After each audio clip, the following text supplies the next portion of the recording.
और चलिए शुरुआत करते हैं 8 बजे की 18 बड़ी खबरें देखते हैं। महाराष्ट्र में बारिश का कहर लगातार जारी है। मौसम विभाग ने अगले 5 दिनों के लिए बारिश का रेड अलर्ट जारी किया है, तो वहीं मुंबई में ऑरेंज अलर्ट जारी किया गया। मौसम विभाग ने कोल्हापुर, पालघर, नासिक, पुणे और रत्नागिरी जिलों के लिए आज तक के लिए भारी बारिश के लिए रेड अलर्ट जारी किया है। मुंबई के लिए अगले 3 दिनों के लिए ऑरेंज अलर्ट है। बारिश के चलते मुंबई में स्कूल कॉलेज बंद करने के आदेश दे दिए गए हैं। मुंबई विश्वविद्यालय की आज होने वाली सभी परीक्षाओं को भी भारी बारिश के चलते रद्द कर दिया गया है। परीक्षा की नई तारीख की घोषणा जल्द ही की जाएगी। आपको बता दें कि आज इंजीनियरिंग फैकल्टी की परीक्षा होनी थी, वहीं आज मूसलाधार बारिश की चेतावनी के चलते नवी मुंबई में स्कूलों को बंद रखने का आदेश है। अगली बिग ब्रेकिंग गुजरात से, जहां बारिश अभी और ज्यादा कहर बरपा सकती है। मौसम विभाग ने गुजरात में अगले कुछ दिनों तक भारी बारिश का रेड अलर्ट जारी किया है। ये अलर्ट सूरत समेत 6 जिलों में जारी किया गया। अब तक बारिश की वजह से गुजरात में 83 लोगों की मौत हो चुकी है। वहीं अगर पिछले 24 घंटों की बात करें तो गुजरात में 14 लोगों की जान आसमानी आफत से चली गई। अगली बड़ी खबर 8 बजे की, जनसंख्या वृद्धि पर मचे सियासी घमासान के बीच संघ प्रमुख मोहन भागवत ने बड़ा बयान दिया है। नई दिल्ली में एक यूनिवर्सिटी के दीक्षांत समारोह में भागवत ने जनसंख्या पर कहा कि खाना और आबादी बढ़ाने का काम तो जानवर भी करते हैं। संघ प्रमुख ने कहा कि जिंदा रहने के लिए सिर्फ बलवान होना जंगल का नियम है, लेकिन बलवान होने के साथ साथ दूसरों की रक्षा करना ही मनुष्यता है। 8 बजे की अगली बिग ब्रेकिंग आपको बता दें, पीएम मोदी आज I2U2 समूह की बैठक में शामिल होंगे। इस बैठक में अमेरिकी राष्ट्रपति जो बाइडेन, इस्राएली पीएम यायर लापिड, यूएई के राष्ट्रपति मोहम्मद बिन जायद अल नाहयान हिस्सा लेंगे। भारत, इजराइल, अमेरिका और यूएई की ये पहली वर्चुअल मीटिंग है। इस मीटिंग में संयुक्त परियोजनाओं, उद्योगों को आगे बढ़ाने, निवेश में आर्थिक गठजोड़ को मजबूत बनाने पर चर्चा होगी। आगे बढ़ते हैं अगली बिग ब्रेकिंग 8 बजे की। मानसून सत्र को लेकर आज कांग्रेस संसदीय रणनीति समिति समूह की अहम बैठक है। ये बैठक सुबह 10:30 बजे सोनिया गांधी के आवास पर होगी। बैठक में मानसून सत्र की रणनीति तैयार की जाएगी। आपको बता दें कि केंद्र सरकार ने 17 जुलाई को सर्वदलीय बैठक बुलाने की घोषणा की है। आगे बढ़ते हैं और अगली बिग ब्रेकिंग, कांग्रेस ने संगठन को मजबूत करने और भारत जोड़ो यात्रा को आकार देने की रणनीति तय करने के लिए आज पार्टी के सभी महासचिव, राज्य प्रभारी और अध्यक्षों की बैठक बुलाई है। कांग्रेस 2 अक्टूबर से कन्याकुमारी से कश्मीर तक भारत जोड़ो पद यात्रा की भी शुरुआत करेगी। ये यात्रा कम से कम 12 राज्यों से होकर गुजरेगी।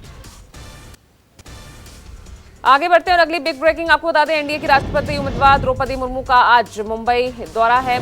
उम्मीद जताई जा रही है कि मुर्मू और उद्धव की मुलाकात हो सकती है। वहीं इस बीच शिवसेना अध्यक्ष उद्धव ठाकरे ने द्रौपदी मुर्मू को अपनी पार्टी के समर्थन का ऐलान किया है। आदिवासी समुदाय से आने वाली द्रौपदी मुर्मू के लिए समर्थन बढ़ता जा रहा है।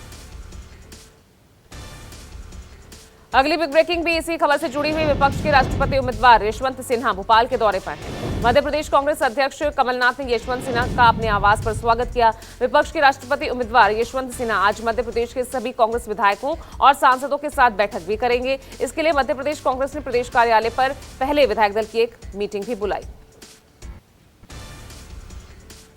अगली खबर महाराष्ट्र से, जहां कैबिनेट गठन को लेकर आज मुंबई के होटल लीला में शिंदे गुट और बीजेपी की अहम बैठक है। एनडीए की राष्ट्रपति उम्मीदवार द्रौपदी मुर्मू भी इसी होटल में रुकेंगी।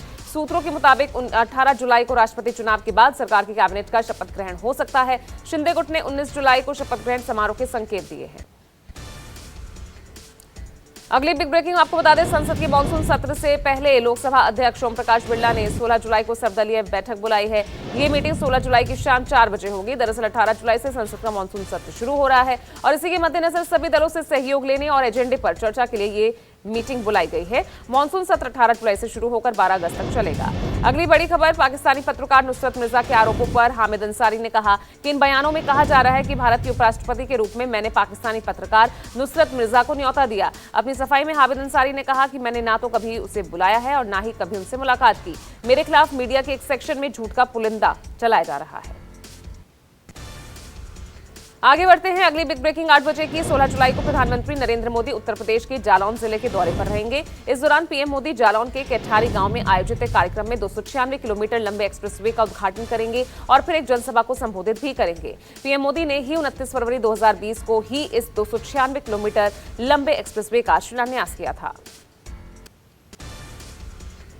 आगे बढ़ते हैं अगली बिग ब्रेकिंग। भारत और चीन के बीच 17 जुलाई को कोर कमांडर स्तर की 16वें दौर की बातचीत हो सकती है।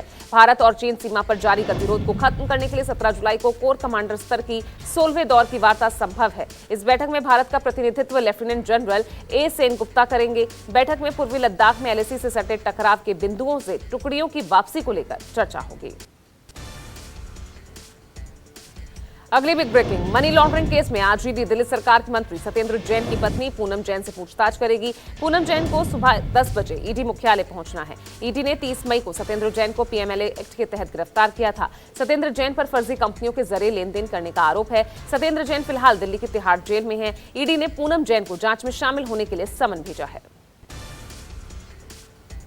अगली बिग ब्रेकिंग 8 बजे की। ज्ञानव्यापी में मुस्लिम पक्ष के प्रवेश पर रोक और वहां मिले शिवलिंग की पूजा पाठ राग भोग की इजाजत दिए जाने की याचिका पर आज सुनवाई होगी। आपको बता दें कि 8 जुलाई को जिला सिविल जज सीनियर डिवीजन महेंद्र कुमार पांडे की अदालत में सुनवाई के दौरान पक्षकार बनाए गए अंजुमन इंतजामिया मसाजिद कमेटी समेत अन्य पक्षकार हाजिर हुए, जिसमें अदालत ने सुनवाई के लिए 14 जुलाई की तारीख तय की थी। बढ़ते अगली बिग ब्रेकिंग की ओर। केंद्रीय गृह राज्य मंत्री अजय मिश्र टेनी के बेटे आशीष मिश्र की जमानत याचिका पर अब 15 जुलाई को सुनवाई होगी। इलाहाबाद हाईकोर्ट की लखनऊ बेंच में यह मामला चल रहा है। कल सरकारी वकील ने अपना पक्ष रखा था। अब 15 जुलाई को विपक्षी वकील कोर्ट के सामने अपनी दलीलें पेश करेंगे। बहस पूरी होने के बाद लखनऊ बेंच आशीष मिश्रा की जमानत पर फैसला देगी। आपको बता दें कि आशीष मिश्रा लखीमपुर हिंसाकांड का मुख्य आरोपी है। आशीष पर अपनी थार से किसानों को कुचलने का आरोप है।